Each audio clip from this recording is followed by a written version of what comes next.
차가운 가을비가 쉼없이 대지를 적셨다. 잿빛 하늘은 금방이라도 무너져 내릴 듯 낮게 내려앉아 있었고, 세상의 모든 색을 앗아간 듯한 풍경 속에서 오직 검은색 우산만이 외로운 섬처럼 떠 있었다. KH그룹의 회장 강지훈은 완벽하게 재단된 검은색 정장 차림으로 아내 서연의 묘비 앞에 서 있었다. 그의 어깨 위로 떨어지는 빗방울 소리만이 유일한 소음이었다. 벌써 3년이라는 시간이 흘렀다. 하지만 그의 시간은 아내가 세상을 떠난 그날에 멈춰 있었다. 성공, 부, 명예, 세상 사람들이 부러워하는 모든 것을 가졌지만 그의 내면은 텅 비어버린 거대한 동굴과도 같았다.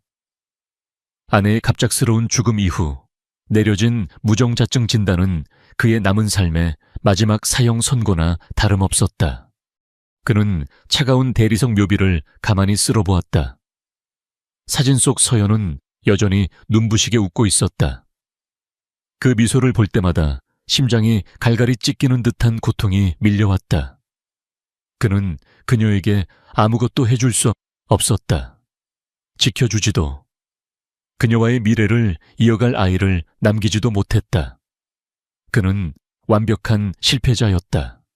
멀리서 대기하고 있는 비서 김 기사는 차 안에서 묵묵히 회장의 모습을 지켜볼 뿐이었다. 매년 이맘때가 되면 회장은 모든 일정을 비우고 이곳을 찾았다.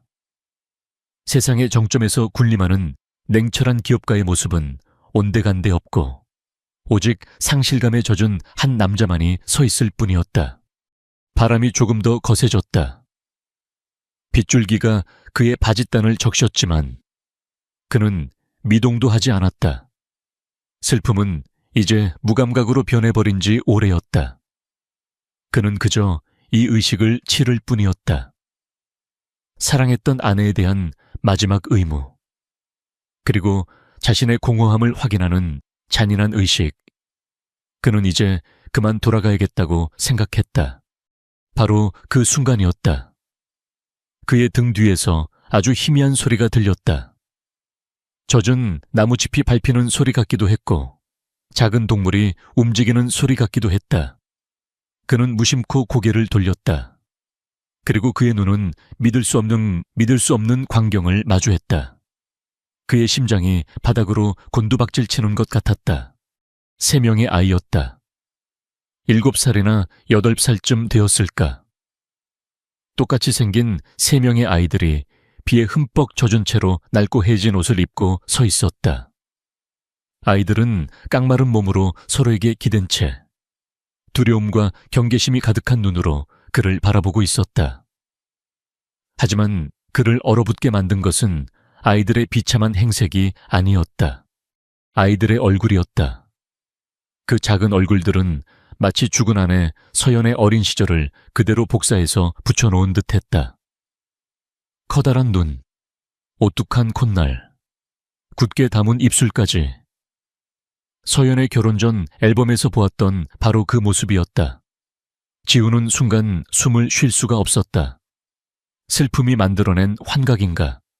그는 눈을 감았다가 다시 떴다. 아이들은 사라지지 않았다. 그들은 여전히 그곳에 서서 마치 길 잃은 새끼 고양이처럼 떨고 있었다. 세 아이 중 가장 키가 커 보이는 남자아이가 동생들 앞으로 나서며 그를 막아서듯 팔을 벌렸다. 그 작은 몸에서 뿜어져 나오는 방어적인 태도는 처절하기까지 했다. 지우는 마른 침을 삼켰다. 그의 이성적인 두뇌는 이 상황을 이해하기 위해 미친 듯이 회전했다. 우연일 것이다. 세상에는 닮은 사람이 얼마든지 있다. 하지만 새쌍둥이가, 그것도 죽은 아내를 이토록 완벽하게 닮은 아이들이 하필이면 그녀의 기일에 바로 이 묘비 앞에 나타난단 말인가. 그의 침묵이 길어지자 남자아이가 떨리는 목소리로 입을 열었다. 그 목소리는 빗소리에 묻힐 듯 작았지만 지훈의 귀에는 천둥처럼 울렸다. 아이는 서연의 묘비를 작은 손가락으로 가리켰다. 그리고 그의 세상을 산산조각 내는 한마디를 내뱉었다. 여기가 우리 엄마 무덤이에요. 순간 지훈의 머릿속이 하얗게 비었다. 시간과 공간의 감각이 사라졌다. 그는 아이의 말을 이해할 수 없었다. 아니, 이해하기를 거부했다. 엄마라고 서연이 불가능한 일이었다. 그녀는 아이를 가질 수 없었다. 아니, 아이를 가질 수 없었던 것은 바로 그 자신이었다. 잘못 본 거란다. 지훈은 간신히 목소리를 쥐어짰다. 그의 목소리는 낯설게 갈라져 나왔다. 여기는 내 아내의 무덤이다. 하지만 남자아이는 고개를 저었다. 그 옆에 서 있던 여자아이가 눈물을 글썽이며 말했다. 아니에요. 우리 엄마 맞아요. 사진 속 얼굴, 우리 엄마랑 똑같아요. 지훈은 다시 묘비의 사진을 보았다. 그리고 아이들의 얼굴을 번갈아 보았다. 부정할 수 없는 진실이 그의 눈앞에 있었다. 아이들의 얼굴은 서연의 젊은 시절 그 자체였다. 이 잔인하고도 터무니없는 현실 앞에서 그의 이성은 마비되어 버렸다. 이것은 무슨 운명의 장난인가? 그는 아이들에게 천천히 다가갔다. 아이들은 겁을 먹고 뒷걸음질 쳤다. 그는 걸음을 멈추고 무릎을 굽혀 눈높이를 맞췄다. 그의 냉철한 기업가로서의 본능이 고개를 들었다. 상황을 파악해야 했다. 감정에 휘둘릴 때가 아니었다. 이름이 뭐니? 그가 최대한 부드러운 목소리로 물었다. 남자아이는 망설이다가 대답했다. 하준이요. 강하준. 그 옆에 여자아이가 작은 목소리로 말했다. 저는 혜은이요. 그리고 그들 뒤에 숨어있던 가장 작은 아이가 거의 들리지 않는 목소리로 속삭였다. 하진이요. 강하준, 강하은, 강하진, 강이라는 성씨가 그의 심장을 예리하게 찔렀다. 누가 너희를 여기로 데려왔지? 지훈이 물었다. 하준이는 입을 꾹 다물었다. 아이의 눈에는 어른에 대한 깊은 불신이 서려 있었다. 빗줄기는 점점 더 굵어지고 있었다. 아이들의 얇은 옷은 비에 젖어 몸에 착 달라붙었고 입술은 파랗게 질려 있었다. 이대로 두면 병에 걸릴 것이 분명했다. 이 아이들이 누구든 어떤 사연을 가졌든 지금 이 순간 그가 해야 할 일은 단 하나였다. 그는 주머니에서 휴대폰을 꺼내 김 기사에게 전화를 걸었다. 김 기사, 차를 이쪽으로 최대한 가깝게 대주게. 그리고 아이들 담요와 따뜻한 음료를 준비해.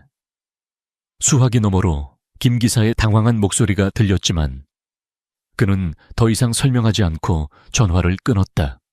그는 다시 아이들을 바라보았다. 아이들의 눈동자 속에서 그는 죽은 아내의 그림자를 보았다. 이 아이들은 단순한 우연이 아니었다. 그의 삶을 송두리째 뒤흔들기 위해 나타난 운명의 파편이었다. 그의 텅 비어있던 삶에 던져진 거대한 물음표였다.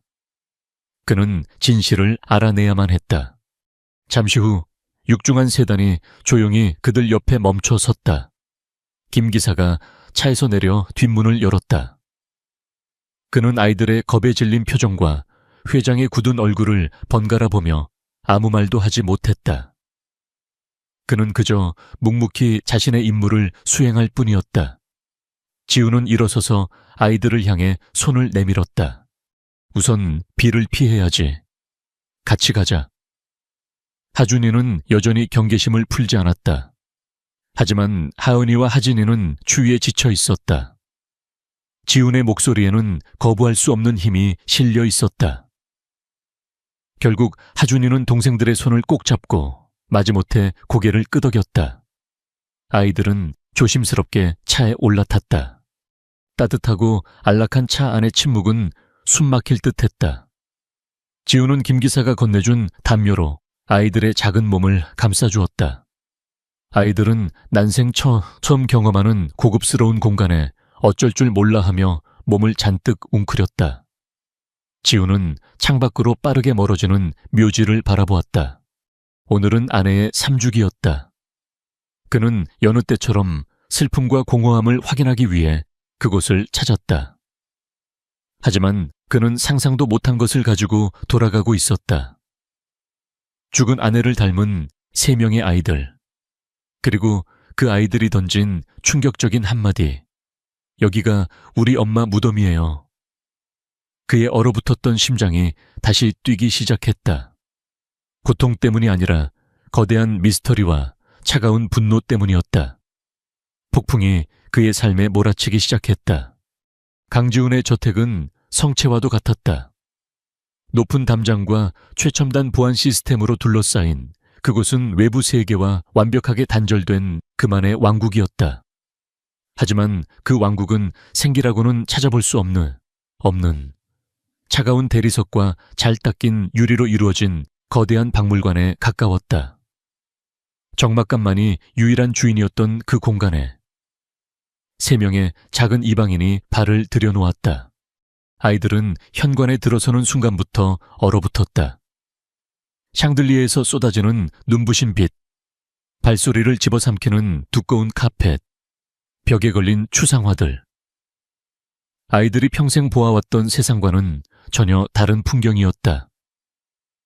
혜은이와 하준이는 겁을 먹고 하준이의 등 뒤로 숨었고, 하준이는 경계심을 늦추지 않은 채 지훈과 집안을 번갈아 쏘아보았다. 회장님, 오랫동안 이 집을 관리해온 박 여사가 놀라움과 당혹감이 뒤섞인 얼굴로 다가왔다. 그녀는 비에 흠뻑 젖은 채 회장의 뒤에 서 있는 새 아이를 보고는 할 말을 잃었다. 지난 3년간 이 집에서 아이의 웃음소리는커녕 활기찬 발소리조차 들린 적이 없었다. 아이들에게 따뜻한 물로 씻을 준비를 해주고 깨끗한 옷과 먹을 것을 내주세요. 지우는 감정 없는 목소리로 지시했다. 박 여사는 더 이상 묻지 않고 고개를 숙였다. 그녀는 이 집의 규칙을 잘 알고 있었다. 회장은 불필요한 질문을 좋아하지 않았다. 그녀가 아이들을 데리고 2층으로 향하는 동안 지우는 거실의 가죽 소파에 몸을 깊숙이 묻었다. 그는 두통으로 지끈거리는 관자놀이를 눌렀다. 그의 머릿속은 혼돈 그 자체였다. 아이들의 얼굴에 어른거리는 서연의 모습, 그리고 우리 엄마라는 그 끔찍한 단어. 이것은 분명 잘 짜인 사기극일 것이다. 누군가 그의 약점을 파고들어 돈을 뜯어내려는 속셈이겠지. 하지만 그렇다고 하기엔 아이들의 눈빛이 너무나도 순수하고 절박했다. 잠시 후 아이들이 새 옷으로 갈아입고 1층으로 내려왔다. 박 여사가 찾아낸 옷들은 아이들에게 조금 컸지만 낡고해진 이전의 옷과는 비교할 수 없었다. 식당 테이블 위에는 김이 모락모락 피어오르는 따뜻한 수프와 빵, 그리고 과일이 준비되어 있었다. 아이들은 음식을 보자 마침내 경계심을 조금 푸는 듯 했다. 하지만 아이들의 행동은 지훈의 마음을 더욱 무겁게 만들었다. 그들은 허겁지겁 음식을 먹으면서도 누군가 빼앗아갈까봐 두려워하는 듯 서로의 눈치를 살폈다. 특히 막내 하진이는 빵 조각을 몰래 주머니에 쑤셔 넣으려다 하준이에게 제지당하기도 했다. 그것은 결핍과 불안에 오랫동안 노출된 아이들에게서 나타나는 전형적인 행동이었다. 지우는 말없이 그 모습을 지켜보았다. 저 아이들은 누구의 손에서 자란 것일까? 서연의 묘를 엄마의 무덤이라고 부를 정도라면 아이들의 보호자는 서연과 어떤 식으로든 관련이 있는 인물일 터였다. 하지만 서연의 가족이라고는 일찍이 연을 끄는 먼 친척들 뿐이었다. 그녀에게는 비밀이 없었다. 적어도 그는 그렇게 믿었다. 식사가 끝나자 아이들은 피곤한 기색이 역력했다. 박 여사는 손님용 침실 중 하나에 아이들을 위한 잠자리를 마련했다. 아이들은 낯선 환경이 두려우면서도 따뜻하고 푹신한 침대의 유혹을 이기지 못했다. 하준이는 마지막까지 동생들의 이불을 덮어주고 나서야 잠이 들었다. 아이들이 잠든 것을 확인한 지우는 자신의 서재로 돌아왔다. 그는 책상 앞에 앉아 깊은 생각에 잠겼다. 이성적으로는 이 모든 상황을 무시하고 아이들을 관련 기관에 보내는 것이 맞았다. 하지만 그의 가슴속 어딘가에서 자꾸만 브레이크가 걸렸다. 서연을 닮은 저 아이들을, 저토록 불안에 떠는 아이들을 외면할 수가 없었다. 그는 진실을 확인해야만 했다. 추측이나 감정이 아닌 부정할 수 없는 과학적인 사실이 필요했다. 그는 보안이 설정된 전화기를 들어 단축 번호를 눌렀다. 수화기 너머로 신뢰할 수 있는 목소리가 들려왔다. 회장님. 그는 K그룹의 법무팀 소속이 아닌 오직 자신만을 위해 일하는 비밀 정보팀의 최 팀장이었다. 최 팀장. 극비리에 처리해야 할 일이 있네. 지훈의 목소리는 얼음처럼 차가웠다. DNA 검사를 의뢰하고 싶네. 대상은 3명의 아이들이고 북의 관계를 확인해야 하네. 국내 최고의 유전자 분석 기관을 섭외하게.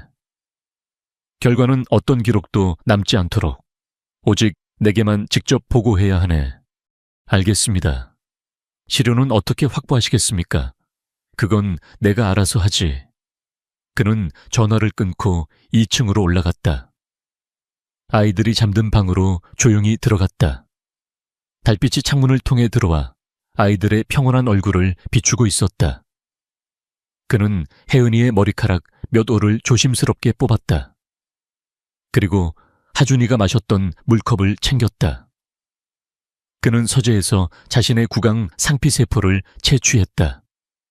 모든 것은 소리 없이 신속하게 이루어졌다. 다음 날 아침, 최 팀장의 사람이 시료를 수거해 갔다. 이제 남은 것은 기다림뿐이었다. 결과가 나오기까지 48시간. 그 이틀은 지훈에게 2년처럼 길게 느껴졌다. 그는 평소처럼 회사에 출근했지만 일에 집중할 수 없었다. 그의 머릿속은 온통 아이들과 DNA 검사 결과에 대한 생각으로 가득 차 있었다. 저택의 분위기는 미묘하게 변해 있었다. 아이들은 여전히 낯선 환경을 두려워했지만 박 여사의 따뜻한 보살핌 속에서 조금씩 안정을 찾아가고 있었다. 아이들은 대부분의 시간을 그들끼리 조용히 책을 보거나 그림을 그리며 보냈다. 그 작은 존재감은 거대한 저택의 공허함을 역설적으로 더욱 부각시켰다. 지우는 저녁마다 아이들과 함께 식사를 했다. 그는 말을 아꼈지만 아이들의 모든 행동 하나하나를 놓치지 않고 관찰했다. 그는 아이들에게서 서연의 작은 습관들을 발견하곤 했다. 혜은이가 책을 읽을 때 자신도 모르게 입술을 삐죽 내미는 모습, 하준이가 무언가에 집중할 때 미간을 살짝 찌푸리는 모습까지. 그때마다 그의 심장은 날카로운 것에 찔린 듯 아팠다. 마침내 약속된 48시간이 지났다. 지우는 초조하게 서재에서 최 팀장의 연락을 기다리고 있었다. 그의 손에는 위스키 잔이 들려 있었지만 그는 한 모금도 마시지 않았다. 마침내 암호화된 이메일 한 통이 도착했다. 제목은 요청하신 건에 대하여. 그의 심장이 세차게 뛰기 시작했다. 그는 떨리는 손으로 파일을 열었다. 복잡한 유전자 배열 데이터와 분석 보고서가 화면을 가득 채웠다. 그는 스크롤을 내려 마지막 결론 부분으로 향했다. 그리고 그는 그곳에 적힌 문장을 보았다. 복권 확률 99.9%. 순간 지훈의 세상이 무너져 내렸다. 그의 온몸의 피가 차갑게 식는 듯한 충격이 덮쳤다. 99.96%. 그것은 과학이 내릴 수 있는 가장 확실한 선언이었다. 그는 모니터의 숫자를 몇 번이고 다시 확인했다. 오타가 아니었다. 착각도 아니었다. 그것은 진실이었다. 그는 자신의 아이를 가질 수 없었다. 그것이 지난 3년간 그가 믿어온 진실이었다. 하지만 그 진실은 거짓이었다. 누군가가 그에게 의도적으로 거짓말을 했다. 그렇다면 서연의 죽음은 단순한 교통사고가 아닐 수도 있다는 끔찍한 의심이 그의 뇌리를 스쳤다. 그의 슬픔은 순식간에 차가운 분노로 변했다. 누군가 그의 인생을 통째로 기만했다. 그의 아내를 앗아갔고 그의 아이들의 존재를 숨겼다. 그는 소파 등받이에 몸을 기댔다. 그의 눈은 불타오르는 듯 했지만 표정은 얼음처럼 차가웠다. 이제 애도의 시간은 끝났다. 그는 조용히 자리에서 일어나 아이들이 잠든 방으로 향했다. 문께에 서서 잠든 새 아이의 얼굴을 바라보았다. 이제 저 아이들은 더 이상 미스터리가 아니었다. 그들은 그의 아이들이었다. 그의 핏줄이자 그의 책임이었다. 그리고 그의 삶의 이유이자 그의 전쟁의 명분이 되었다. 그는 속으로 맹세했다. 누가 이런 짓을 저질렀든 반드시 찾아내어 지옥의 끝까지라도 쫓아가 죗값을 치르게 하리라고. 그의 복수는 이제 막 시작되었다. 진실은 때로 가장 잔인한 무기가 된다. 강지훈의 손에 들린 DNA 검사 결과지는 단순한 서류가 아니었다. 그것은 그의 과거를 부정하고 현재를 뒤흔들며 미래의 방향을 완전히 틀어버리는 선전포고와도 같았다. 지난 며칠간 그의 내면을 휘젓던 혼란은 이제 차갑고 예리한 확신으로 변해 있었다. 그는 더 이상 슬픔에 잠긴 남편이 아니었다. 그는 아버지가 되었고 이제 사냥을 시작해야 했다. 그의 첫 번째 목표는 명확했다. 아이들의 법적 보호자, 죽은 아내 서연의 의부소빠라는 이태민. 지훈의 기억 속에서 이태민은 그저 흐릿한 존재였다.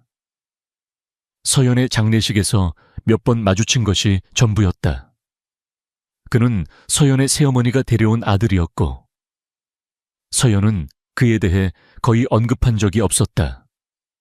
그저 조금 철이 없는 사람이라고만 했을 뿐이다. 하지만 이제 그 철없는 사람은 거대한 음모의 중심에 서 있었다. 지훈은 그가 이 모든 일의 배우라고는 생각하지 않았다. 이태민은 그럴 만한 두뇌나 배짱을 가진 인물로 보이지 않았다.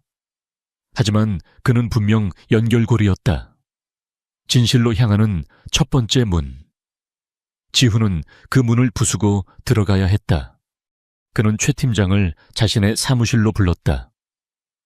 KH그룹의 심장부인 회장실은 서울의 정영이 한눈에 내려다 보이는 곳이었지만 지금 지훈의 눈에는 그 어떤 풍경도 들어오지 않았다. 그의 시선은 오직 눈앞의 관역에만 고정되어 있었다.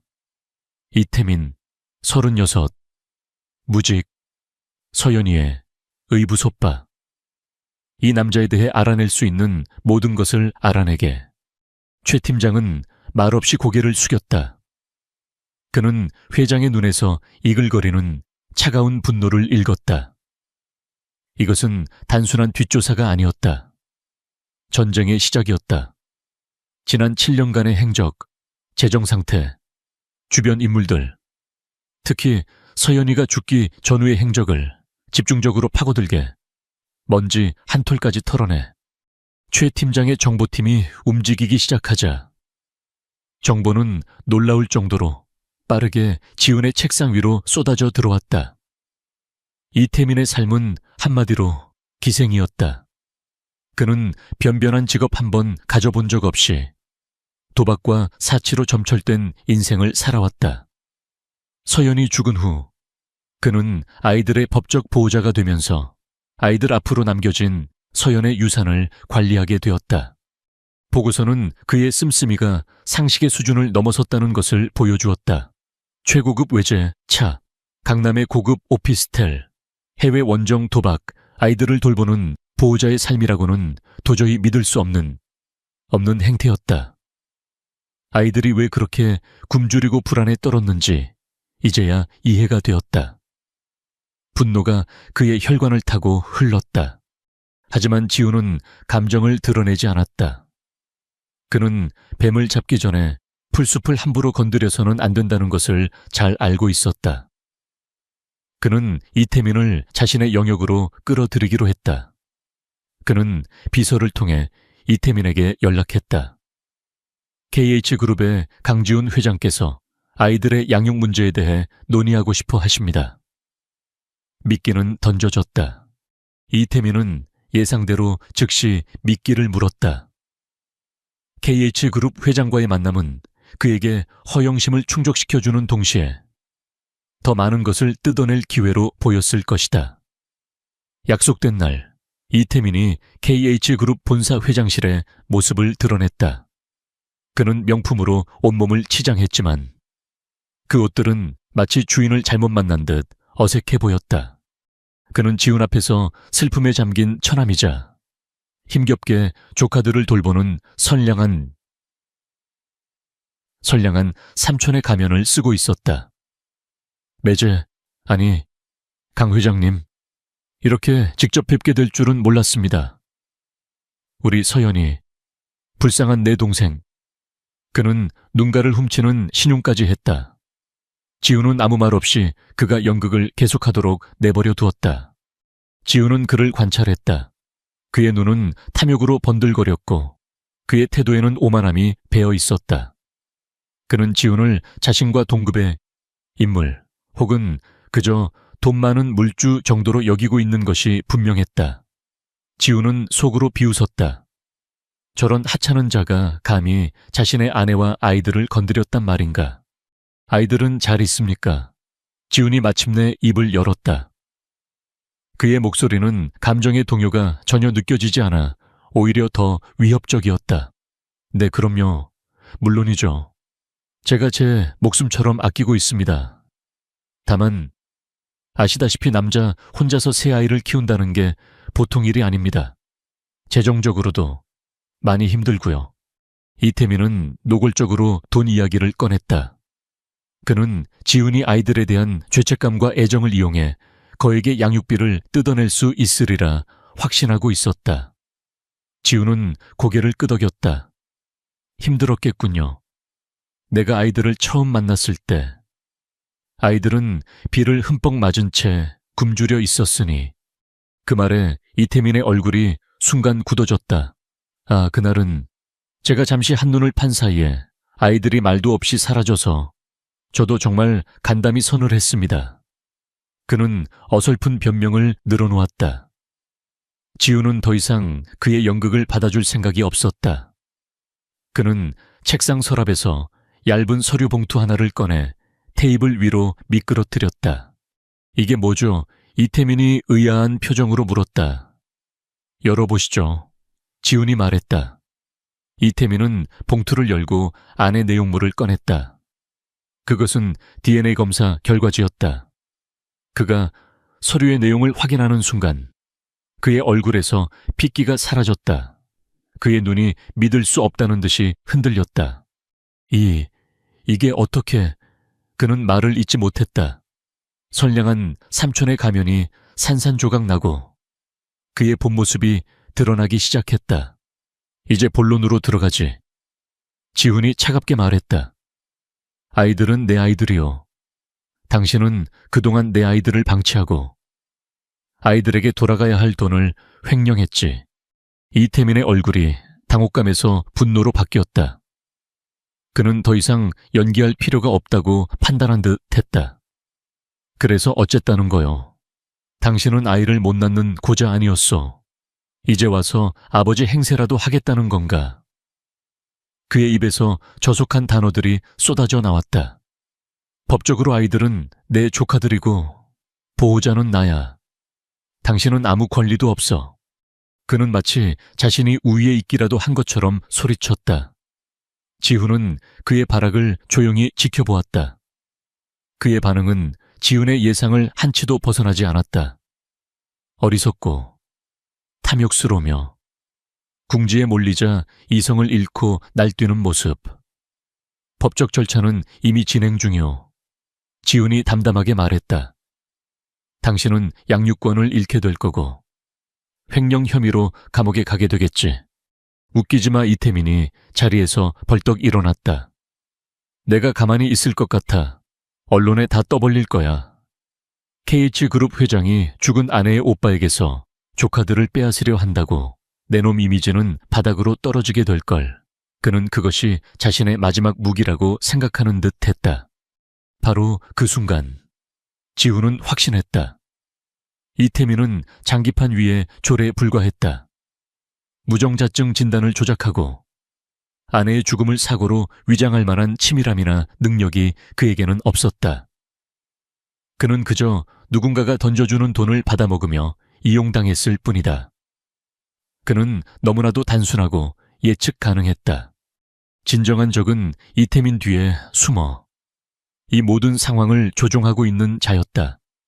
지훈의 시선은 이미 이태민을 넘어 어둠 속에 가려진 그 누군가를 향하고 있었다. 마음대로 해보시지. 지훈은 의자에 등을 기댔다. 그의 목소리에는 경멸감마저 서려 있었다. 내 변호인단이 곧 연락할 거요. 이제 그만 나가주시지. 내 시간을 더 이상 낭비하고 싶지 않으니. 이태민은 분을 이기지 못해 얼굴이 불그락푸르락했지만 지훈의 싸늘한 눈빛에 압도당해 더 이상 아무 말도 하지 못했다. 그는 거친 숨을 몰아쉬며 저주를 퍼붓듯 회장실을 나갔다.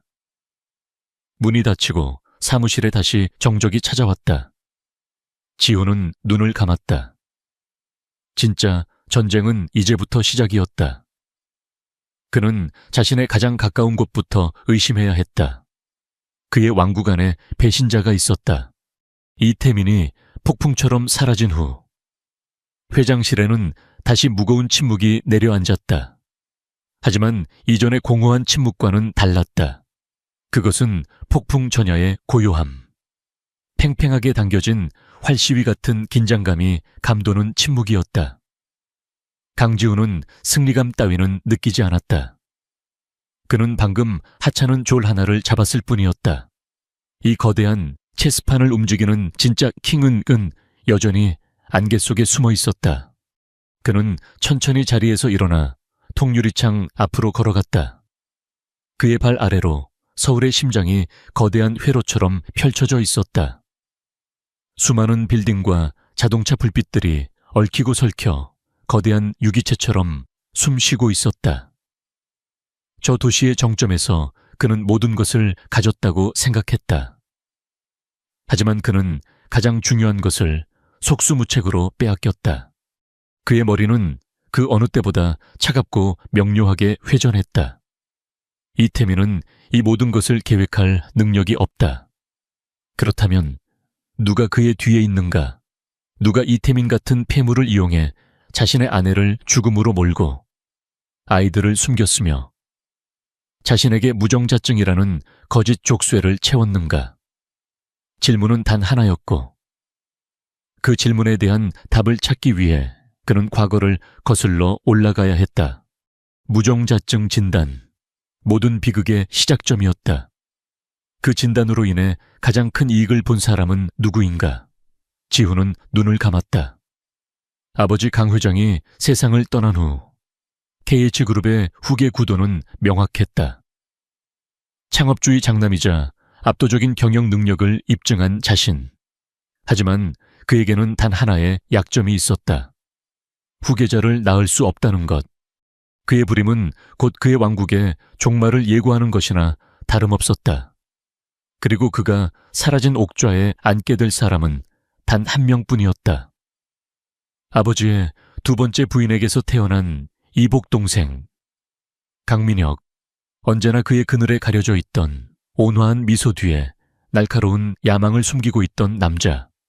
민혁은 늘 지훈에게 존경심을 표했다. 그는 유능한 형을 둔 것을 자랑스러워하는 것처럼 보였고 그룹의 2인자 자리에 만족하는 듯 했다. 하지만 지훈은 알고 있었다. 민혁의 눈 깊은 곳에는 결코 채워지지 않는 갈증과 질투가 도사리고 있다는 것을. 그는 형의 모든 것을 원했다. 그의 자리, 그의 권력, 그의 인정까지도. 바로 그때 책상 위에 인터폰이 조용히 울렸다. 비서의 목소리가 들려왔다. 회장님, 강민혁 부회장님께서 전화하셨습니다. 타이밍이 기가 막혔다. 지우는 잠시 망설이다가 차가운 목소리로 말했다. 연결해. 수화기를 들자. 언제나처럼 부드럽고 정중한 민혁의 목소리가 흘러나왔다. 형님, 괜찮으세요? 회사 안팎으로 이상한 소문이 돌아서 걱정이 돼서 전화 드렸습니다. 그의 목소리에는 진심 어린 염려가 담겨 있는 듯했다. 하지만 지우는 그 안에 숨겨진 예리한 탐색의 의도를 놓치지 않았다. 그는 지금 지훈이 어디까지 알고 있는지 떠보러 온 것이다. 무슨 소문 말인가? 지훈은 아무것도 모르는 척 되물었다.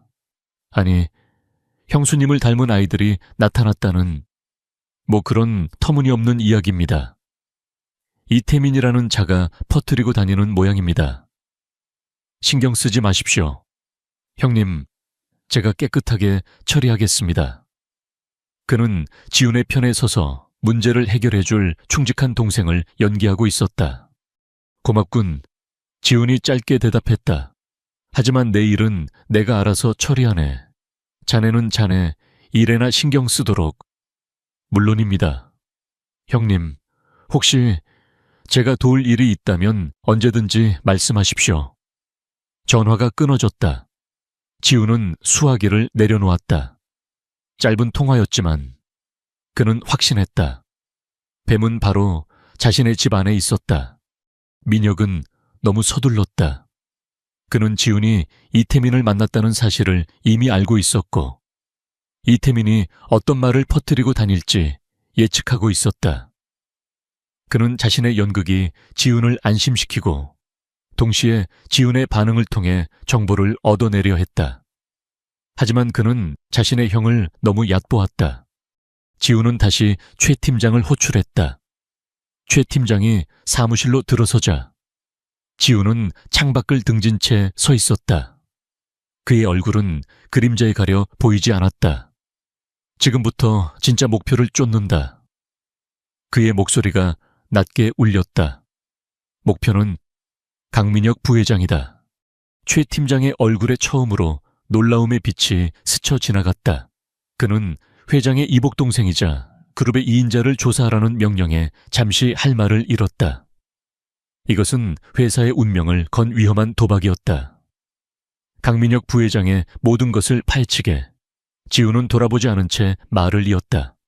지난 5년간의 모든 자금 흐름, 개인 계좌, 차명 계좌까지 전부 다 그가 그룹 내에서 심어놓은 인맥, 그들과의 모든 접촉 기록, 그리고 3년 전 서연이가 죽기 전후 3개월간의 모든 통화 기록과 위치 정보까지 그가 누구를 만났고 누구와 통화했으며 어디에 있었는지 알아내야 하네. 회장님, 이것은 최 팀장은 조심스럽게 입을 열었다. 전면전이 될 수도 있습니다. 알고 있네. 지훈이 마침내 몸을 돌렸다. 그의 눈은 어둠 속에서도 차갑게 빛나고 있었다. 이것은 전쟁이야. 최 팀장. 내 아내와 아이들의 목숨값이 걸린 전쟁. 실패는 용납되지 않네. 최 팀장은 더 이상 아무 말도 하지 않았다. 그는 회장의 눈에서 죽음보다 더 깊은 결의를 읽었다. 그는 조용히 고개를 숙이고 사무실을 나갔다. 이제 주사위는 던져졌다. 지훈은 자신의 제국 안에서 가장 은밀하고도 위험한 전쟁을 시작했다. 적은 외부에 있는 것이 아니었다. 바로 자신의 심장부에서 암세포처럼 자라나고 있었다. 그날 밤 지훈은 저택으로 돌아왔다. 그는 곧장 아이들이 머무는 방으로 향했다. 문을 열자 세 아이가 하나의 침대에 옹기종기 모여 잠들어 있었다. 하준이는 여전히 동생들을 보호하려는 듯 팔로 혜은이와 하진이를 감싸고 있었다. 평온하게 잠든 아이들의 얼굴을 보자 그의 가슴 속에서 뜨거운 무언가가 치밀어 올랐다. 그는 낮 동안 차가운 전략가였고 복수를 꿈꾸는 사냥꾼이었다. 하지만 이 아이들 앞에서는 그저 한 명의 아버지일 뿐이었다. 그는 아이들에게 해줄 수 있는 것이 아무것도 없다고 생각했다. 하지만 이제 그는 아이들에게 모든 것을 주어야만 했다. 안전한 세상, 빼앗겼던 행복, 그리고 무엇보다도 정의를. 그는 조용히 문을 닫고 나왔다. 그는 도시의 야경을 내려다보았다. 저 화려한 불빛들은 더 이상 그에게 성공의 상징이 아니었다. 그것은 이제 그가 되찾아야 할 아이들의 미래였고 반드시 승리해야만 하는 거대한 전쟁터였다. 그는 결코 지지 않을 것이다. 강지훈의 저택에서는 조용한 변화가 일어나고 있었다. 얼음장 같던 정막은 아이들의 작은 발소리와 소공어리는 웃음소리로 조금씩 녹아내리고 있었다. 지우는 여전히 서툰 아버지였다. 그는 아이들에게 동화책을 읽어주다가도 중요한 비즈니스 용어를 섞어 말했고 아이들의 눈높이에 맞춰 대화하는 법을 이제 막 배우기 시작했다. 하지만 그의 진심은 아이들에게 전달되고 있었다. 아이들은 더 이상 그를 두려운 존재로 여기지 않았다. 특히 막내 하진이는 그의 바짓가랑이를 붙잡고 졸졸 따라다니기 시작했고 그림 그리기를 좋아하는 혜은이는 자신이 그린 그림을 가장 먼저 그에게 보여주었다. 장남 하준이만이 여전히 경계심을 완전히 풀지 않았지만 그 역시 지훈이 동생들에게 다정하게 대할 때면 그 시선이 조금씩 부드러워졌다. 지훈에게도 변화는 찾아왔다. 그는 수년 만에 처음으로 집이라는 공간에서 안도감을 느꼈다. 퇴근 후 그를 기다리는 것은 텅 빈 공허함이 아니라 서툴게 그린 그림 한 장과 오늘 학교에서 있었던 일을 제잘거리는 작은 목소리들이었다. 그는 잃어버렸다고 생각했던 감정들이 자신의 내면 깊은 곳에서 다시 살아나는 것을 느꼈다. 그러나 평온함 속에서도 불안의 그림자는 여전히 어른거렸다. 아이들은 밤마다 악몽에 시달렸다. 작은 소리에도 소스라치게 놀라며 잠에서 깼고 그럴 때마다 서로를 부둥켜 안고 떨었다. 아이들의 마음속에 새겨진 상처는 생각보다 훨씬 깊고 어두웠다. 지우는 아이들을 지켜보며 무력감과 분노를 동시에 느꼈다. 그러던 어느 날 밤이었다. 지우는 서재에서 최 팀장이 보내온 강민혁에 대한 1차 보고서를 검토하고 있었다. 보고서는 민혁이 지난 몇 년간 여러 개의 유령 회사를 통해 막대한 비자금을 조성해왔다는 것을 보여주었다. 복잡하게 얽힌 자금의 흐름은 교묘하게 위장되어 있었지만 지훈의 날카로운 눈은 그 흐름의 종착지가 어디를 향하고 있는지 정확히 꿰뚫어 보고 있었다. 그가 보고서의 다음 페이지를 넘기려는 순간 저택에 정적을 깨는 날카로운 비명소리가 들려왔다. 아이들의 방에서 들려오는 소리였다. 지우는 심장이 쿵 내려앉는 것을 느끼며 자리에서 벌떡 일어나 복도를 가로질러 달려갔다. 그 짧은 순간 그는 자신이 한 기업의 회장이 아니라 오직 한 명의 아버지라는 사실을 깨달았다. 방문이 열리자 처참한 광경이 펼쳐졌다. 하준이가 침대 위에서 이불에 엉킨 채 발버둥 치고 있었다. 아이의 얼굴은 식은땀으로 범벅이 되어 있었고 입에서는 의미를 알 수 없는 단어들이 새어나왔다. 혜은이와 하진이는 침대 구석에 웅크린 채 겁에 질려 울고 있었다. 싫어, 안 돼, 엄마. 지우는 곧장 하준이에게 다가가 아이의 작은 어깨를 붙잡았다. 하준아, 괜찮아. 아빠야, 악몽을 꾼 거야. 그의 목소리에 하준이의 몸부림이 잠시 멎었다. 아이는 공포에 질린 눈으로 지훈을 올려다보았다. 꿈과 현실을 구분하지 못하는 듯한 눈빛이었다. 그러다 마침내 눈앞의 남자가 아빠라는 것을 인식하자 와락 그의 품에 안겨 흐느끼기 시작했다. 지우는 아이의 등이 가늘게 떨리는 것을 느끼며 등을 토닥여 주었다. 그는 혜은이와 하진이에게도 다가가 아이들을 안심시켰다. 한참 동안 울던 하준이가 조금 진정되자 지우는 아이를 침대에 다시 눕혔다. 하지만 하준이는 잠들기를 거부했다. 아이의 눈에는 여전히 악몽의 잔상이 남아 있었다. 무서운 꿈을 꿨구나. 지훈이 아이의 이마를 쓸어주며 부드럽게 말했다. 괜찮아. 이제 다 끝났어. 그러자 하준이가 떨리는 목소리로 속삭였다.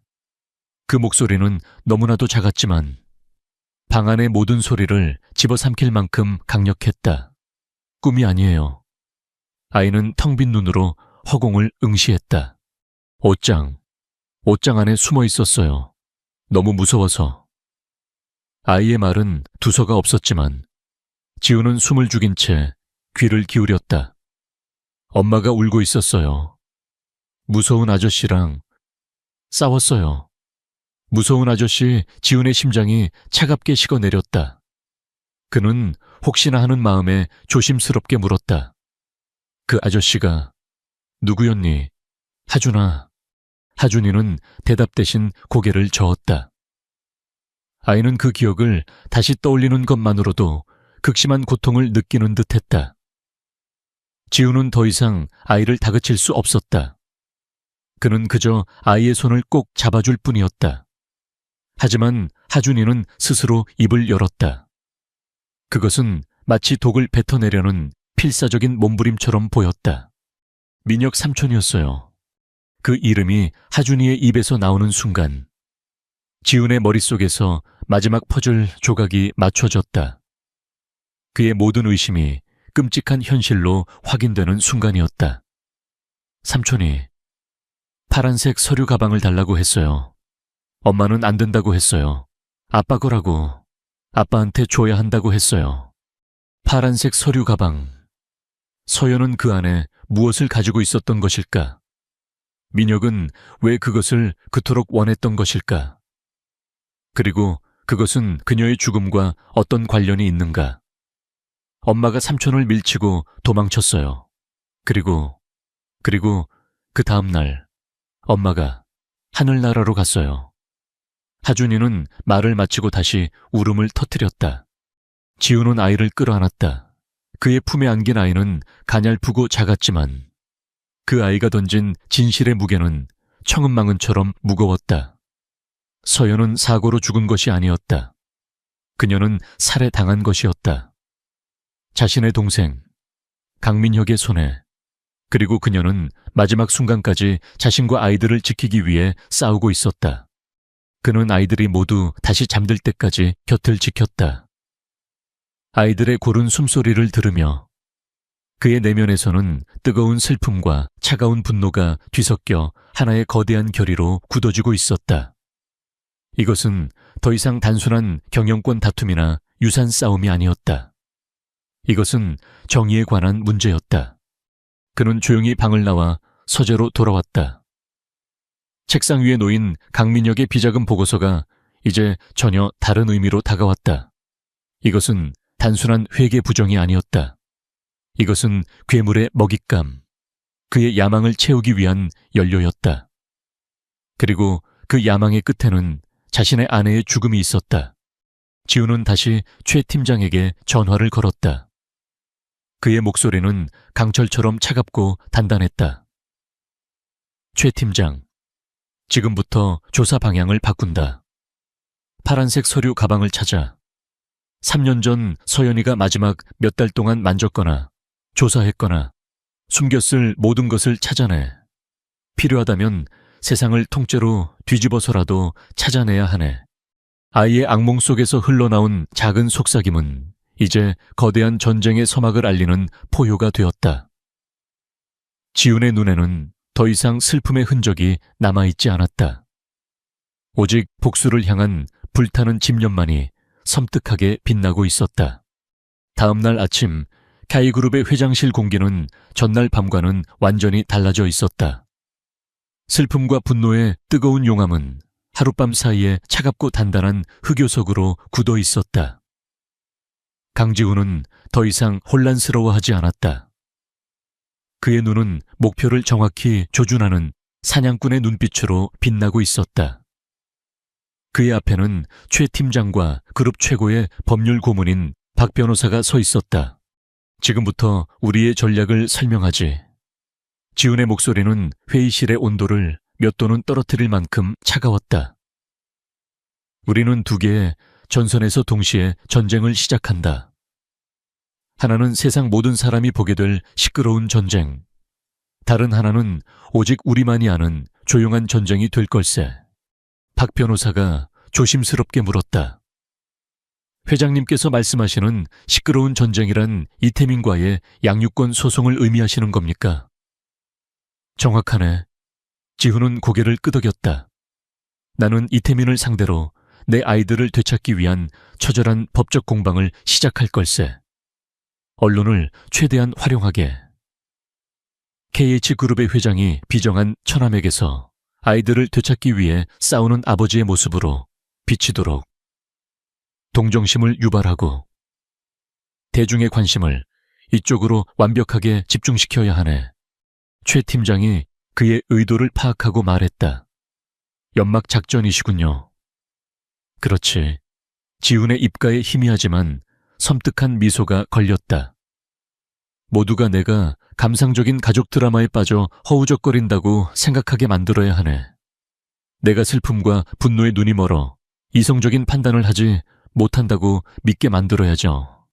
특히 내 동생 강민혁이 그렇게 믿도록. 그는 자리에서 일어나 회의실 한쪽에 놓인 거대한 도시 계획도 앞으로 걸어갔다. 우리가 시끄러운 소송으로 적의 시선을 끄는 동안 최 팀장과 자네의 팀은 조용한 전쟁을 시작한다. 강민혁 부회장의 자금줄을 끊어야 하네. 그가 공들여온 모든 사업, 그가 믿고 있는 모든 인맥, 그의 야망을 지탱하는 모든 기둥을 하나씩 소리 없이 무너뜨려야 해. 박 변호사의 얼굴에 긴장감이 감돌았다. 회장님, 그것은 그룹 전체를 뒤흔들 수 있는 매우 위험한 계획입니다. 자칫하면 우리 쪽도 상당한 피해를 감수해야 할 수 있습니다. 상관없네. 지훈이 단호하게 말했다. 썩은 가지를 잘라내기 위해서는 때로 살아있는 가지도 함께 베어내야 하는 법. 이 전쟁에서 승리하기 위해서라면 나는 KH그룹 전체를 잿더미로 만들 각오가 되어 있네. 그의 말에는 한치의 망설임도 없었다. 박 변호사와 최 팀장은 서로의 얼굴을 마주 보았다. 그들은 깨달았다. 잠자던 사자가 마침내 깨어났다. 그리고 그 분노는 모든 것을 집어삼킬 기세였다. 회의가 끝나고 지훈의 계획은 즉시 실행에 옮겨졌다. 박 변호사의 법무법인 이름으로 이태민에게 친자 확인 소송 및 양육권 변경 청구 소장이 발송되었다. 이태민의 반응은 예상했던 그대로였다. 그는 소장을 받자마자 언론사에 연락해 눈물로 호소했다. 그는 자신을 비극적으로 죽은 동생의 아이들을 힘겹게 키워온 희생자로 포장했고 강지훈을 돈과 권력으로 모든 것을 빼앗으려는 냉혈한으로 매도했다. 언론은 이 자극적인 재벌가의 막장 드라마에 열광했다. KH그룹 강지훈 회장, 처남과 조카 양육권 두고 진흙탕 싸움. 비운의 상속자들, 누구의 손에 온갖 추측성 기사들이 연일 신문과 방송을 장식했다. 지훈의 이미지에 상당한 타격이 갔지만 그는 전혀 개의치 않았다. 모든 것은 그의 계획대로 흘러가고 있었다. 강민혁은 이 모든 상황을 즐겁게 지켜보고 있었다. 그는 자신의 사무실에서 와인잔을 기울이며 지훈에 대한 비난 기사들을 읽었다. 그는 속으로 형을 비웃었다. 역시 감정적인 인간이야. 아내의 죽음도 모자라 이제는 정체불명의 아이들에게 발목이 잡혔군. 그는 지훈이 이태민이라는 하찮은 자와 벌이는 진흙탕 싸움에 모든 에너지를 소모하고 있다고 확신했다. 그는 이제 자신의 시대를 열 때가 왔다고 생각했다. 그는 오랫동안 공들여온 프로젝트를 마무리할 절호의 기회라고 판단했다. 그것은 바로 차세대 배터리 기술을 보유한 유망한 스타트업 솔라테크의 적대적 인수였다. 이 인수만 성공하면 그는 그룹 내에서 자신의 입지를 확고히 다지고 무능한 형을 밀어낼 결정적인 명분을 얻게 될 터였다. 민혁은 비밀리에 자금을 동원해 솔라테크의 주식을 꾸준히 매입하고 있었다. 그는 자신의 계획이 완벽하다고 믿었다. 하지만 그는 자신의 모든 움직임이 거대한 거미줄 중앙에 앉아있는 포식자에게 낱낱이 보고되고 있다는 사실을 까맣게 모르고 있었다. 지훈의 사무실에서 최 팀장은 솔라테크의 지분 구조와 민혁의 차명 계좌 흐름이 담긴 보고서를 올렸다. 민혁이가 꽤나 공을 들이고 있군. 지훈이 보고서를 훑어보며 말했다. 솔라테크의 기술력은 분명 매력적이지. 하지만 이사회 구조가 취약하고 창업주들 간에 갈등이 있다는 약점이 있어. 민혁이는 바로 그 틈을 파고들고 있는 게야. 그는 잠시 생각에 잠겼다. 그리고 결정을 내렸다. 우리가 먼저 움직인다. 지훈의 목소리는 결연했다. 솔라테크의 최대 주주이자 CEO인 박진우 대표에게 연락하게. 내가 직접 만나겠다고 전해.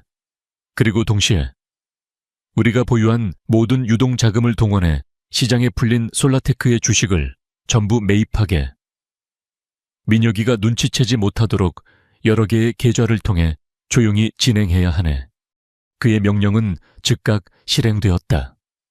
며칠 후 지훈은 솔라테크의 박진우 대표와 비밀리에 만났다. 박 대표는 강민혁의 집요한 공격에 지쳐 있었다. 지훈은 그에게 파격적인 제안을 했다. KH그룹이 솔라테크의 백기사가 되어 경영권을 방어해주는 대신 기술 개발에 대한 전폭적인 지원과 독립적인 경영을 보장하겠다는 것이었다. 박 대표는 지훈의 제안을 받아들였다. 그리고 며칠 뒤 솔라테크의 주주총회가 열렸다. 강민혁은 자신이 확보한 지분으로 경영진 교체안을 상정하며 승리를 확신하고 있었다.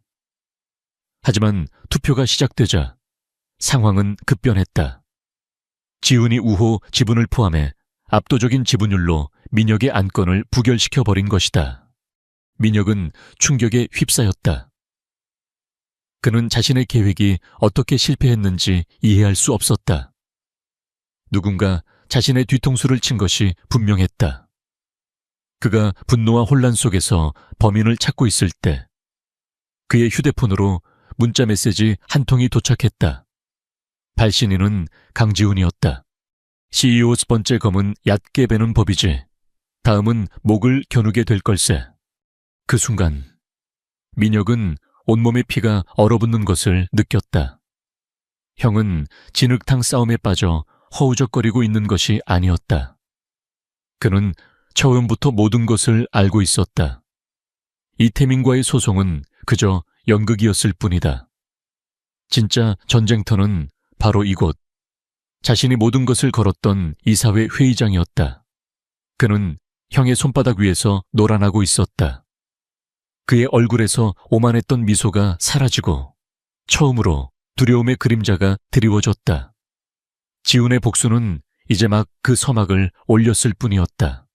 솔라테크 주주총회의 후폭풍은 거셌다. 강민혁의 야심찬 적대적 인수는 처참한 실패로 끝났고 금융계는 그가 형의 계략에 보기 좋게 당했다는 소문이 파다했다. 굴욕과 분노로 이성을 잃은 민혁은 자신의 사무실에서 값비싼 기물들을 부수며 울분을 토했다. 그의 완벽했던 세계에 처음으로 균열이 가기 시작했다. 그는 더 이상 형을 얕보지 않았다. 강지훈은 슬픔에 잠긴 미망인이 아니었다. 그는 모든 것을 꿰뚫어보고 상대의 숨통을 조여오는 냉혹한 사냥꾼이었다. 이태민과의 양육권 소송은 연막이었고 솔라테크는 경고였다. 민혁은 이제 자신이 벼랑 끝에 몰렸음을 직감했다. 그는 살아남기 위해 더욱더 악랄해져야만 했다. 한편 지훈의 사무실에서는 또 다른 전쟁이 조용히 진행되고 있었다. 솔라테크에서의 승리는 그에게 아무런 감흥도 주지 못했다. 그것은 그저 복수로 가는 길 위에 놓인 작은 돌멩이 하나를 치운 것에 불과했다. 그의 시선은 훨씬 더 근원적인 진실, 즉 3년 전 자신의 불임 진단을 내렸던 의사를 향해 있었다. 최 팀장의 보고는 절망적이었다. 김진태 박사, 당시 강남 세브란스 병원의 산부인과 과장이었습니다. 하지만 회장님의 진단을 내린 지 2달 후 그는 갑자기 병원에 사표를 내고 종적을 감췄습니다. 가족과도 연락을 끊었고 금융 기록도 모두 사라졌습니다. 마치 증발해버린 것 같습니다. 증발하는 사람은 없네. 지훈이 차갑게 말했다. 어딘가에 흔적은 남아있기 마련이지. 대한민국 땅덩어리가 그리 넓지는 않아. 그의 가족, 친구, 옛 동료들, 그가 돈을 쓸 수밖에 없는 모든 경로를 추적하게. 병원비, 생활비, 사람은 숨을 수는 있어도 살기 위해서는 돈을 써야만 하니까. 최 팀장의 팀은 다시 한번 거대한 정보의 바다로 뛰어들었다. 며칠간의 밤샘 추적 끝에 마침내 희미한 신호가 포착되었다. 강원도의 한적한 해안 마을. 그곳의 작은 보건소에서 사용하는 대포폰의 통화 내역에서 김진태 박사의 아내와 나눈 짧은 통화 기록이 발견된 것이다. 연결고리는 그것이 전부였다. 지훈은 직접 그곳으로 향했다. 최 팀장과 최소한의 경우 인력만이 그를 따랐다. 화려한 서울의 스카이라인을 뒤로하고 차는 비릿한 바다 냄새가 나는 소박한 어촌 마을로 접어들었다.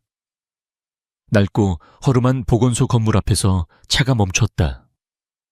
지훈은 차에서 내려 세월의 흔적이 고스란히 내려앉은 건물을 바라보았다.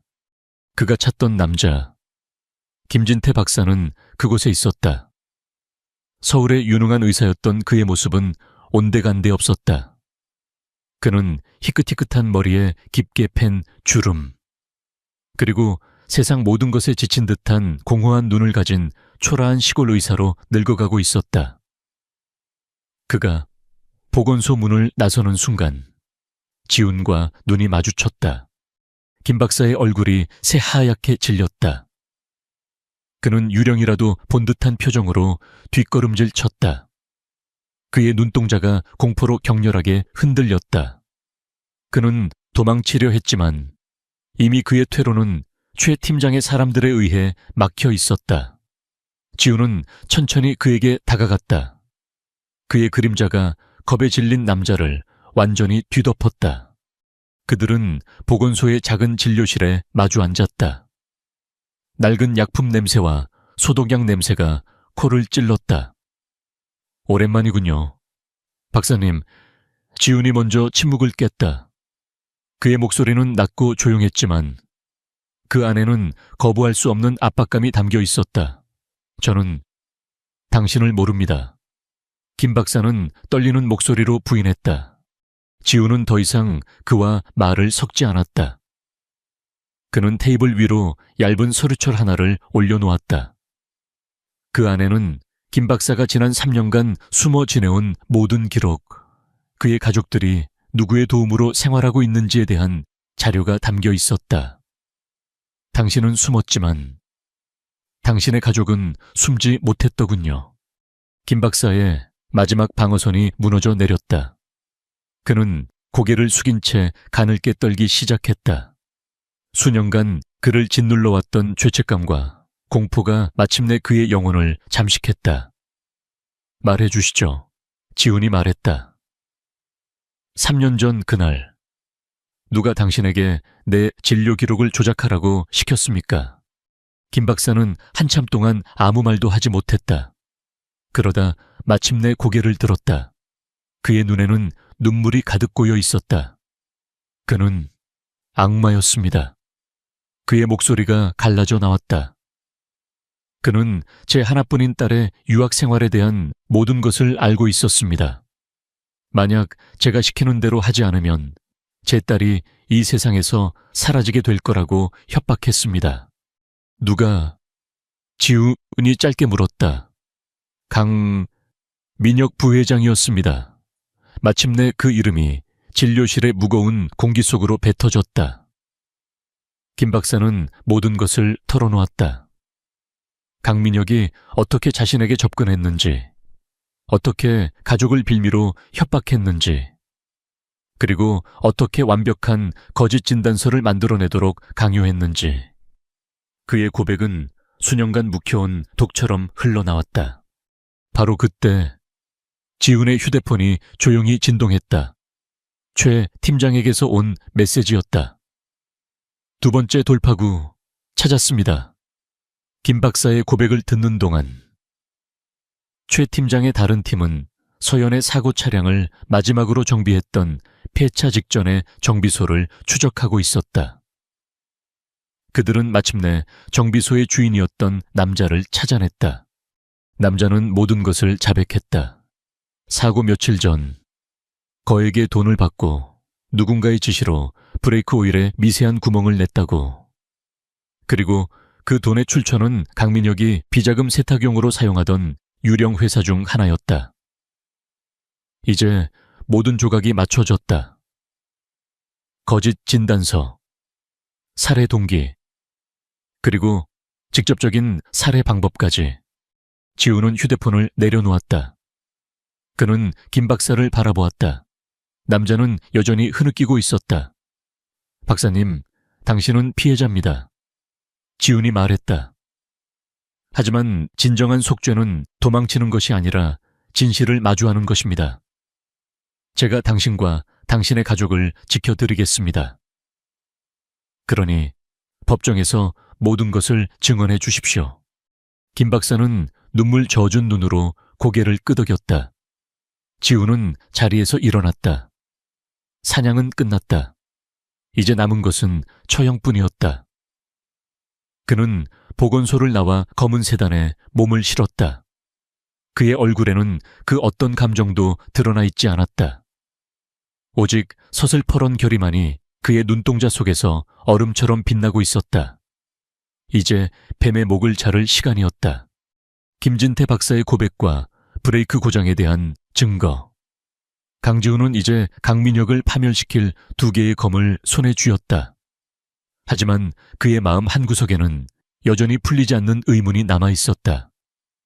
하준이의 악몽 속에 등장했던 파란색 서류 가방. 서연은 그 안에 무엇을 담아두었던 것일까? 그것은 이 거대한 퍼즐의 마지막 조각이자 그녀가 남긴 마지막 목소리였다. 최 팀장의 팀은 다시 한번 총동원되었다.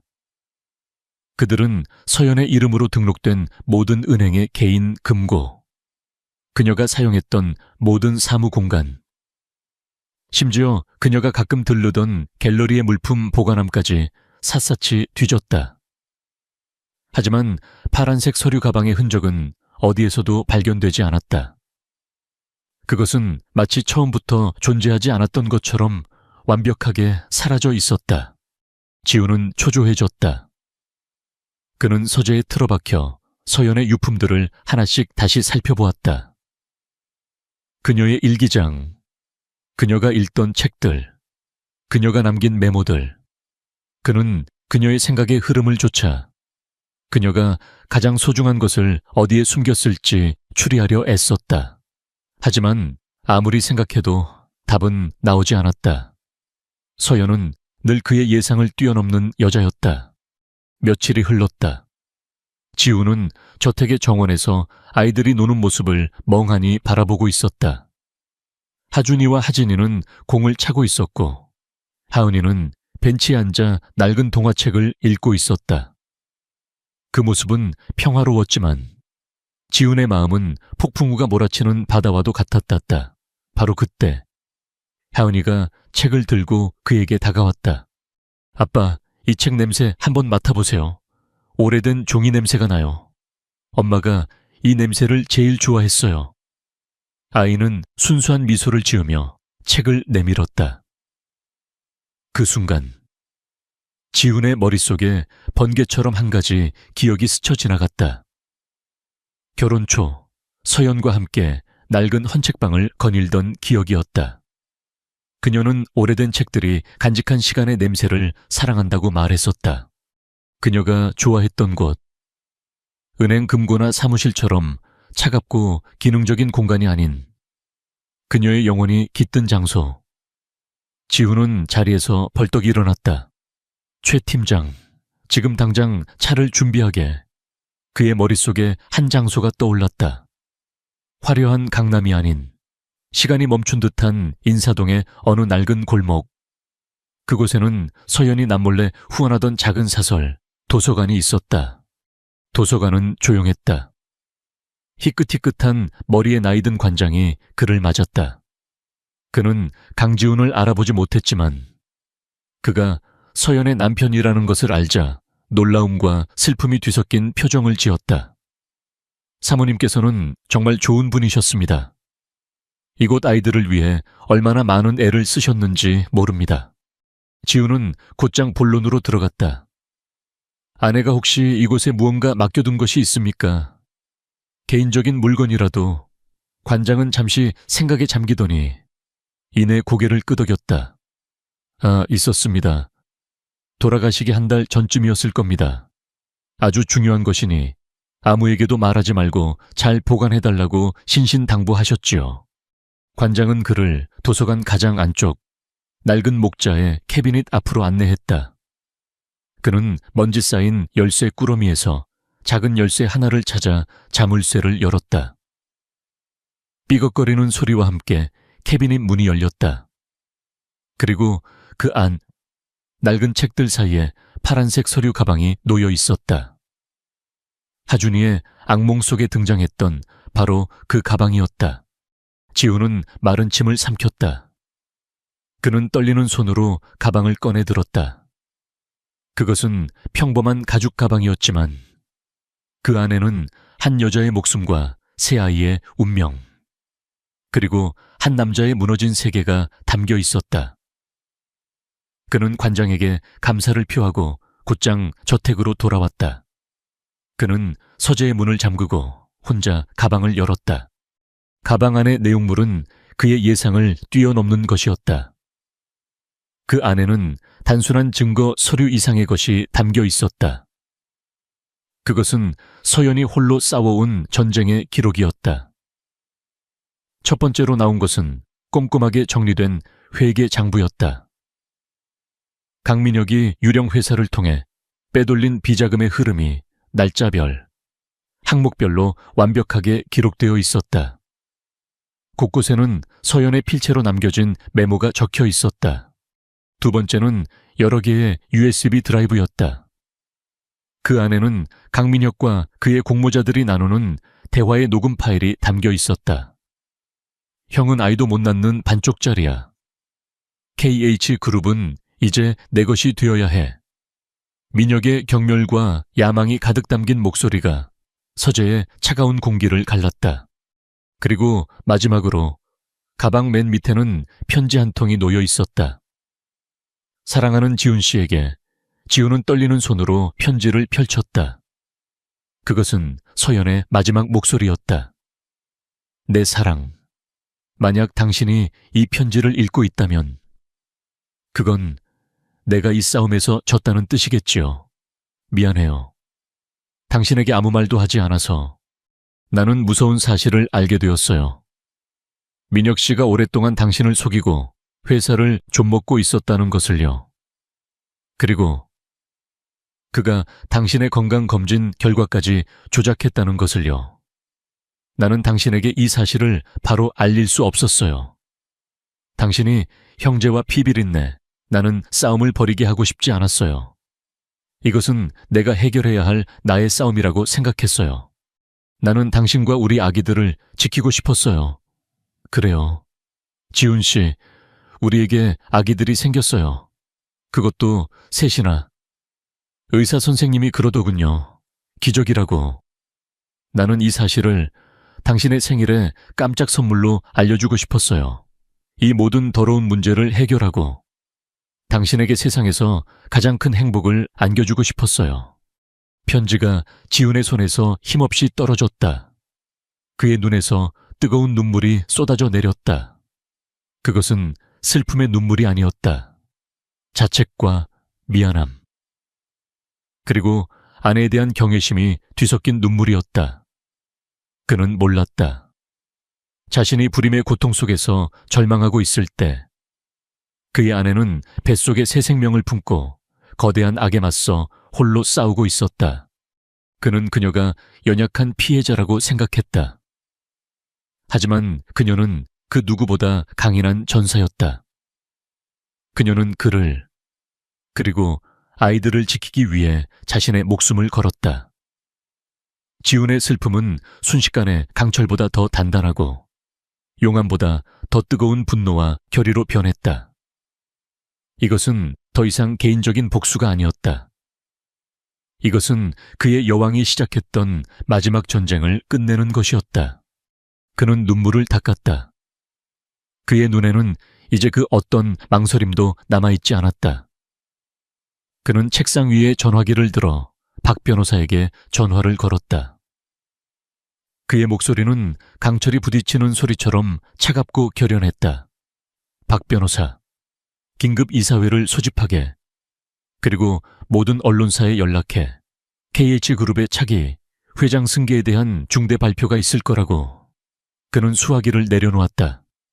이제 뱀의 목을 온 세상이 보는 앞에서 잘라버릴 시간이었다. 연극은 끝났다.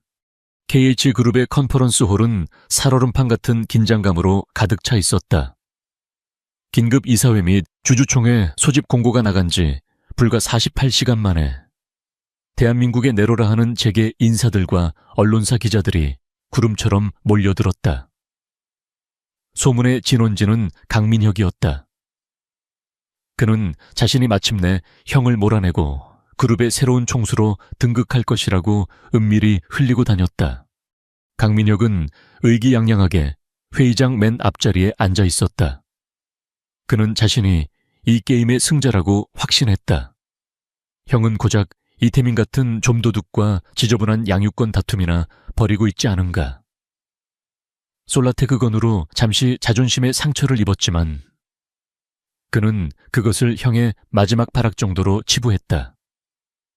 그는 자신이 오랫동안 이사회에 심어놓은 인물들이 자신의 손을 들어줄 것이라고 굳게 믿고 있었다. 회의 예정 시각이 되자 회의장 옆문이 열리고 강지훈의 모습을 드러냈다. 그의 등장은 장내에 미묘한 파장을 일으켰다. 지난 몇 주간 언론에서 묘사되던 슬픔에 잠겨 판단력이 흐려진 남자의 모습은 온데간데 없었다. 그는 완벽하게 다려진 수트를 입고 있었고 그의 걸음걸이는 흔들림이 없었다. 그의 얼굴은 감정을 읽을 수 없는 차가운 가면과도 같았지만 그 눈빛만은 시베리아의 겨울보다 더 차갑고 예리하게 빛나고 있었다. 그는 연단에 올라서지 않고 민혁의 바로 맞은편 자리에 앉았다. 두 형제의 시선이 허공에서 부딪혔다. 민혁은 여유로운 미소를 지어 보였지만 지훈의 눈 깊은 곳에서 이글거리는 무언가를 본 순간 본능적인 불안감을 느꼈다. 형님, 여기까지 어인 일이십니까? 아이들 문제로 바쁘실 줄 알았는데요. 민혁이 비꼬는 투로 말했다. 지훈은 대답 대신 테이블 위에 버튼을 눌렀다. 회의장 전면에 설치된 거대한 스크린이 소리 없이 켜졌다. 장내의 모든 시선이 스크린으로 향했다. 화면에 나타난 것은 초췌한 모습의 김진태 박사였다. 그의 영상 진술서가 재생되기 시작했다. 저는 KH그룹 강민혁 부회장의 협박을 받고 강지훈 회장님의 진료 기록을 조작했습니다. 회의장이 술렁이기 시작했다. 민혁의 얼굴에서 미소가 사라졌다. 그는 당황한 기색을 감추려 애썼지만 그의 눈동자는 격렬하게 흔들리고 있었다. 영상 속에서 김 박사는 강민혁이 어떻게 자신의 딸을 빌미로 협박했는지, 어떻게 거짓 진단서를 만들도록 강요했는지를 눈물로 고백했다. 영상이 끝나자 장내는 찬물을 끼얹은 듯 조용해졌다. 민혁이 벌떡 일어나 소리쳤다. 거짓말이야. 저건 전부 날조된 영상이야. 저 늙은이가 돈에 눈이 멀어 거짓말을 하는 거라고. 그의 발악은 오히려 그의 유죄를 입증하는 것처럼 보였다. 지우는 여전히 미동도 하지 않았다. 그는 다시 버튼을 눌렀다. 이번에 화면에 나타난 것은 낡은 자동차 정비소의 주인이었던 남자의 얼굴이었다. 그 역시 모든 것을 자백했다. 강민혁의 지시를 받은 사람에게서 돈을 받고 서연의 차 브레이크를 고의로 고장냈다고. 돈의 출처가 민혁의 유령회사 계좌라는 증거 자료까지 화면에 떠올랐다. 이제 술렁임은 경악으로 변했다. 아니야, 나는 아무것도 몰라. 저자는 내가 누군지도 모른다고. 민혁은 미친 사람처럼 소리쳤다. 그의 편이라고 생각했던 이사들의 시선이 차갑게 변해가는 것을 그는 느끼지 못했다.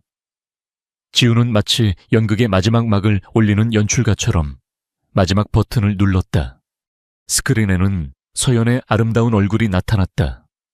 그리고 그녀의 차분하고 강인한 목소리가 회의장을 가득 메웠다. 그것은 서연이 USB에 남겨둔 강민혁과의 마지막 대화 녹음 파일이었다. 그만둬. 민혁 씨, 당신이 무슨 짓을 하고 있는지 알아. 지훈 씨한테서 회사를 빼앗기 위해 무슨 짓까지 했는지. 형수님이 뭘 안다고 그렇게 함부로 말하는 겁니까? 민혁의 냉소적인 목소리가 이어졌다. 당신은 그저 아무것도 모르는 채 형 옆에 앉아있는 장식품일 뿐이야.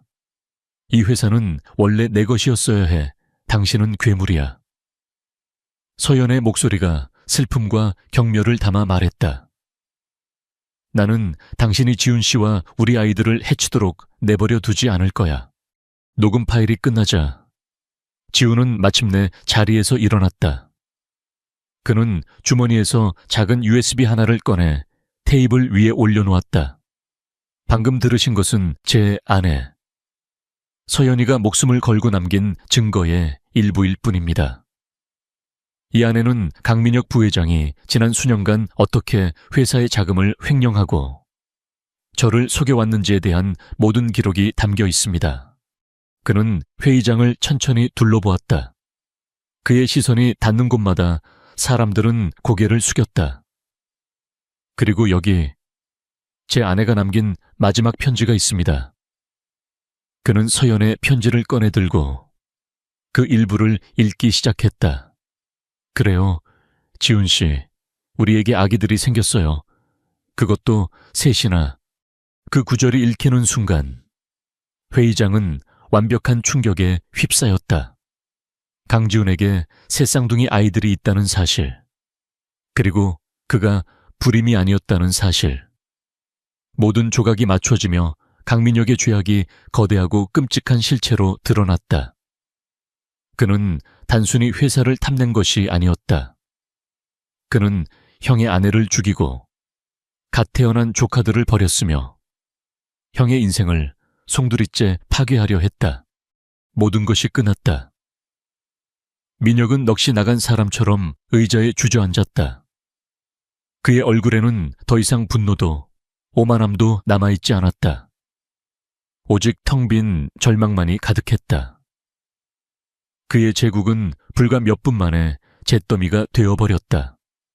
바로 그때 회의장 뒷문이 열리고 검사들과 수사관들이 들이닥쳤다. 강민혁 씨, 살인교사, 횡령 및 배임 혐의로 긴급 체포합니다. 수사관들이 그에게 다가가 수갑을 채웠다. 그는 아무런 저항도 하지 않았다. 아니, 할 수 없었다. 그는 질질 끌려나가면서 마지막으로 지훈을 바라보았다. 그의 눈에는 질문이 담겨 있었다. 어떻게? 지훈은 그에게 아무런 대답도 해주지 않았다. 그는 그저 싸늘한 눈으로 자신의 동생이 파멸하는 모습을 끝까지 지켜볼 뿐이었다. 민혁과 그의 공모자들이 모두 체포되어 나가자 회의장에는 다시 정적이 찾아왔다. 박 변호사가 지훈에게 다가와 조용히 말했다. 모든 것이 끝났습니다. 회장님. 지훈은 고개를 저었다. 아니, 이제 시작이야. 그는 연단으로 걸어 올라갔다. 그리고 마이크 앞에 서서 남아있는 이사들과 주주들, 그리고 카메라를 든 기자들을 향해 입을 열었다. 그의 목소리는 낮았지만 회의장 전체를 압도할 만큼 강한 힘을 가지고 있었다. 오늘 KI그룹은 가장 어두운 단면을 드러냈습니다. 하지만 부패는 도려내야만 새살이 돋는 법입니다. 저는 제 아내의 목숨을 걸고 약속합니다. KH그룹을 바로 세우겠습니다. 그리고 저는 아버지로서 제 아이들에게 부끄럽지 않은 세상을 만들어 주겠습니다. 그의 선언은 KH그룹의 새로운 시대가 시작되었음을 알리는 신호탄이었다. 복수는 끝났지만 그의 진짜 싸움은 이제 막 시작된 것이었다.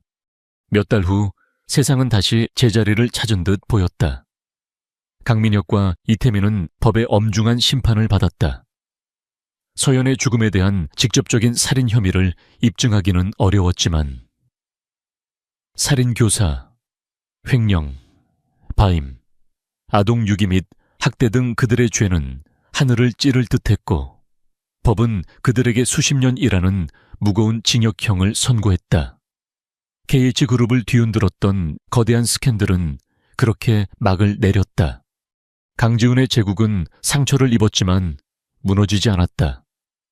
오히려 부패의 근원을 도려낸 후 더욱 단단하고 투명하게 거듭나고 있었다. 하지만 지훈에게 회사의 성공은 더 이상 삶의 최우선 순위가 아니었다. 그의 세상의 중심은 이제 완전히 다른 곳으로 옮겨져 있었다. 그의 세상은 이제 3명의 작은 아이들을 중심으로 돌고 있었다. 저택의 풍경은 완전히 변해 있었다. 차갑고 정적만 흐르던 대리석 복도는 이제 아이들의 웃음소리와 장난감이 굴러다니는 소리가 가득했다. 벽에 걸린 값비싼 추상화 옆에는 아이들이 삐뚤빼뚤하게 그린 가족 그림이 나란히 걸려 있었다. 지훈은 난생 처음으로 집이 주는 온기를 느끼고 있었다. 복수는 끝났지만 아버지로서의 그의 여정은 이제 막 시작되었다. 그는 여전히 서툴렀다. 아이들의 엉킨 머리를 빗겨주다 핀잔을 듣기 일쑤였고 동화책을 읽어주다 중요한 대목에서 잠이 들어 아이들을 실망시키기도 했다. 하지만 그는 배우고 있었다. 하루하루 아이들과 함께 성장하고 있었다. 아이들의 상처도 천천히 아물어가고 있었다. 하준이는 더 이상 동생들을 지켜야 한다는 강박감에 시달리지 않았다. 그는 이제 아빠라는 든든한 울타리 안에서 마음껏 어리광을 부리는 평범한 8살짜리 남자아이가 되어가고 있었다. 그는 축구를 시작했고 지훈은 주말마다 아들의 경기를 응원하러 가는 평범한 아빠가 되었다. 그림 그리기를 좋아하던 하은이는 심리치료와 미술치료를 병행하며 자신의 감정을 표현하는 법을 배웠다. 아이의 그림은 더 이상 어둡고 혼란스럽지 않았다. 그 속에는 이제 따뜻한 햇살과 무지개, 그리고 손을 잡고 웃고 있는 4명의 가족이 그려져 있었다. 가장 상처가 깊었던 막내 하진이도 변하고 있었다. 아이는 더 이상 낯선 사람을 보면 등 뒤로 숨지 않았다. 이제는 지훈의 무릎에 앉아 제잘거리기를 좋아했고 밤마다 아빠의 품에 안겨서야 잠이 들었다. 아이의 악몽은 점차 잦아들었고 그 자리를 달콤한 꿈들이 채워가고 있었다. 가을의 끝자락, 낙엽이 세상을 황금빛으로 물들이던 어느 주말 오후였다. 지훈은 새아이의 손을 잡고 서연의 묘지를 다시 찾았다.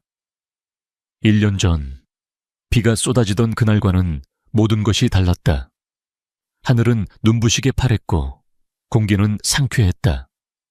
그의 옆에는 더 이상 고독한 그림자가 아닌 3명의 작은 천사들이 함께하고 있었다. 그들은 묘비 앞에 잡초를 정리하고 준비해온 하얀 국화꽃을 바쳤다. 하준이가 대표로 꽃병에 꽃을 꽂았다. 혜은이는 자신이 그린 가족 그림을 묘비 앞에 조심스럽게 내려놓았다. 엄마, 보세요. 아빠랑 우리들이에요. 이제 우리는 함께 살아요. 아이의 목소리는 맑고 낭랑했다. 하진이는 아빠의 다리에 기댄 채 작은 목소리로 속삭였다. 엄마, 보고 싶어요. 그 말에 지훈의 심장이 아려왔다. 그는 아이를 품에 꼭 안아주었다. 그는 아이들에게 거짓말을 하지 않았다. 그는 엄마가 하늘의 별이 되어 언제나 너희를 지켜보고 있을 거라고. 그리고 아빠가 엄마 목까지 2배로 사랑해 줄 거라고 약속했다. 아이들이 잠시 저만치 떨어진 곳에서 다람쥐를 쫓아 뛰어가는 동안 지우는 홀로 묘비 앞에 섰다. 그는 사진 속에서 여전히 아름답게 웃고 있는 소연을 바라보았다. 그는 오랫동안 하고 싶었던 말을 이제야 할 수 있었다. 소연아, 그의 목소리가 나직하게 울렸다. 나는 당신을 지키지 못했어. 당신이 홀로 얼마나 무서운 싸움을 하고 있었는지도 몰랐지. 평생을 후회하고 자책해도 모자랄 거야. 미안해. 정말 미안해. 그의 눈가에 뜨거운 것이 차올랐다. 하지만 당신 덕분에 나는 살아야 할 이유를 찾았어.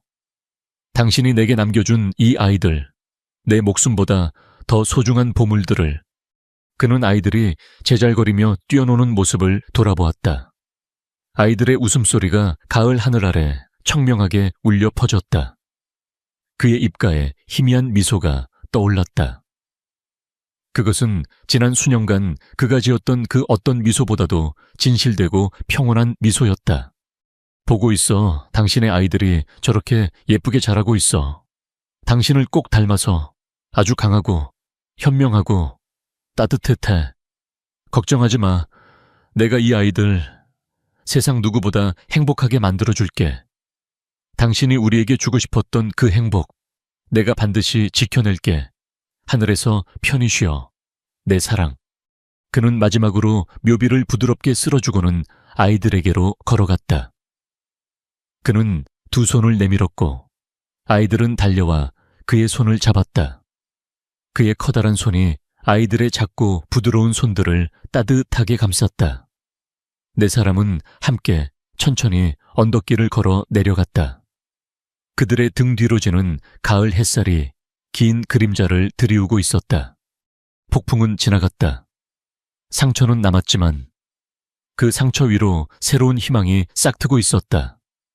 강지훈과 세 아이들. 네 사람의 진짜 가족 이야기는 이제 막 시작되고 있었다.